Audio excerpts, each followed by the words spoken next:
আর capital market সাথে বাংলাদেশের অর্থনীতির বিষয়টা আমাদেরকে গুরুত্বের সাথে দেখতে হবে।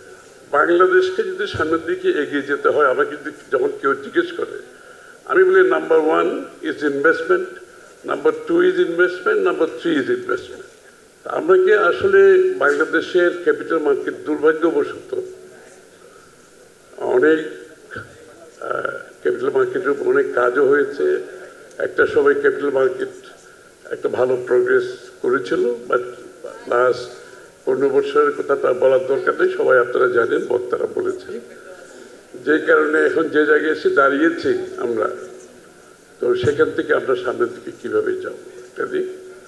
আর ক্যাপিটাল মার্কেট সাথে বাংলাদেশের অর্থনীতির বিষয়টা আমাদেরকে গুরুত্বের সাথে দেখতে হবে। এখন বাংলাদেশের ক্যাপিটাল মার্কেট কোয়াইট অনেস্টলি এটা অর্থনীতির মনে হচ্ছে এটা অর্থনীতির বাইরের কোনো একটা অংশ, মানে এইটাকে বাংলাদেশের অর্থনীতির সাথে যে এটার সরাসরি সম্পর্ক।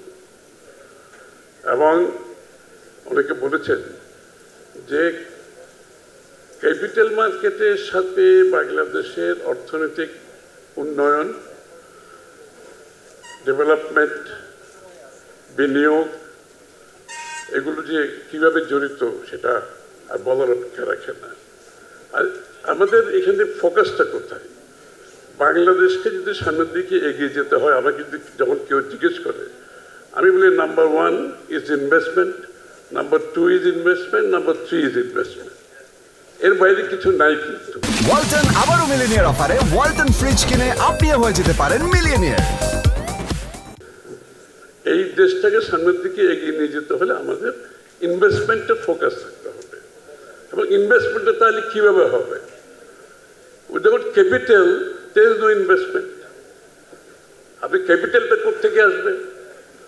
অনেকে বলেছেন যে বাংলাদেশের capital formation, savings, capital formation, ইনভেস্টমেন্টের রিলেশনশিপটা আমরা ক্রিয়েট করতে পারি না, যে জন্য ডিসপ্রপোর্শনেটলি ব্যাংকিং সেক্টর আমাদের ক্যাপিটাল ফরমেশন এবং অর্থনৈতিক উন্নয়নে চলে আসছে।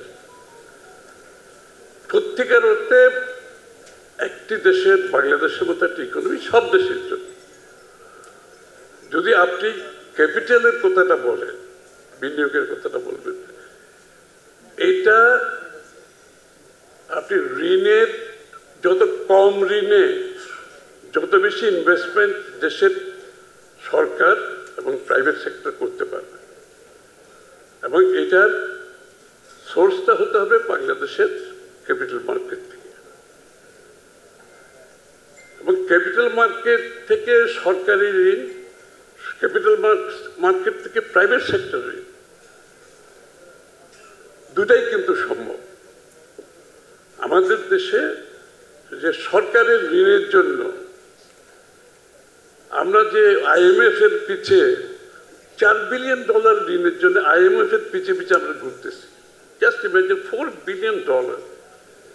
একটা দেশের জন্য, একটা ইন্টারন্যাশনাল বড় কর্পোরেটের জন্য $4 বিলিয়ন কোনো টাকা না, কিন্তু আমরা $4 বিলিয়ন পিছনে IMF এর পিছনে যাচ্ছি, ওয়ার্ল্ড ব্যাংকে যাচ্ছি, অল কন্ডিশনালিটিস।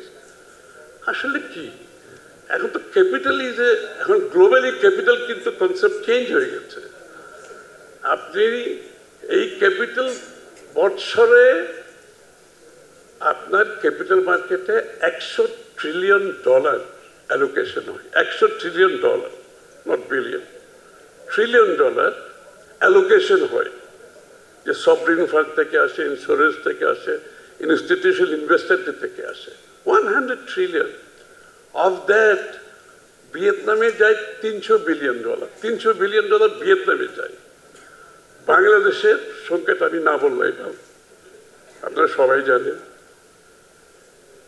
সুতরাং আপনি যদি আমরা 300 বিলিয়ন না, বাংলাদেশ যদি আমরা যদি 100 বিলিয়ন যদি এই মুহূর্তে আনতে পারি, 200 বিলিয়ন আনতে পারি, আপনি বাংলাদেশের ইনভেস্টমেন্টের চরিত্রটা কোথায় গিয়ে, জায়গাটা কোথায় গিয়ে দাঁড়াচ্ছে?